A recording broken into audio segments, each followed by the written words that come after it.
How do I choose a pension scheme? That's outside of our area of expertise. Accountants generally are not qualified to give investment advice.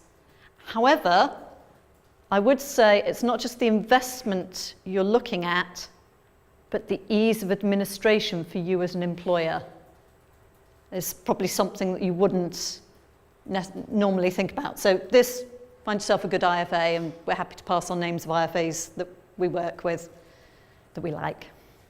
What do I do at first? Well, just before your staging date, you, of course, have to set up your pension scheme. You have to send certain letters to all your employees, and it's a different letter depending which category they come into, because you've assessed them to see which category they come into. And then you enrol them in the scheme, if you have to automatically or if they've requested it. So that's what you do right at the beginning.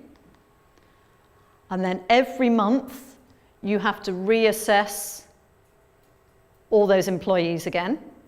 I told you it was a nightmare on admin. Because somebody might have had a pay rise, or they might earn a bonus, or some overtime or something that's put them above the limit, or they haven't earned it this month, so they're below the limit, and things like that. Now, to deal with those blips, you can choose to defer the enrolment 3 months. So that allows for monthly variations, but you've only got 1 quarter to deal with it. So you need to assess them, how they are. If they need to be auto-enrolled, you need to auto-enroll them.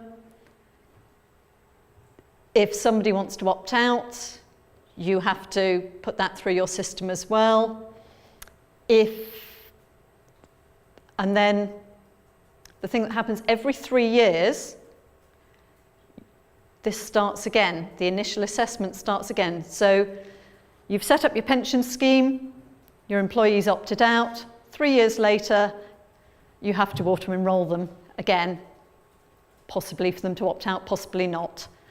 And I think it's fair that you review it with the employee every 3 years because their circumstances change, but you're not allowed to actually consult them. You have to opt them in. You deduct the money from their salary, and they say, why have you taken this money from my salary? You go, auto-enrolment, explain it at whatever level they need, and they decide they're going to opt out, because you can't offer them the opt-out letter, they have to ask you. So you have to be very careful as an employer not to be seen to encourage them out. Can you send them a letter warning them? They will be opted in, yes, yeah. But be very careful how you word that, because you can't be seen to be encouraging them to opt out. And I hope, because this is for the benefit of employees, I hope you wouldn't be encouraging them to opt out. But there are certain ones, you know their personal circumstances, you know that they're not likely to, but you still can't do that. So the initial setup thing you go through every 3 years. Except that over those 3 years, you've had employees start on different dates. So that 3 years is different potentially for each employee. So you could be doing your initial assessment every month in practice.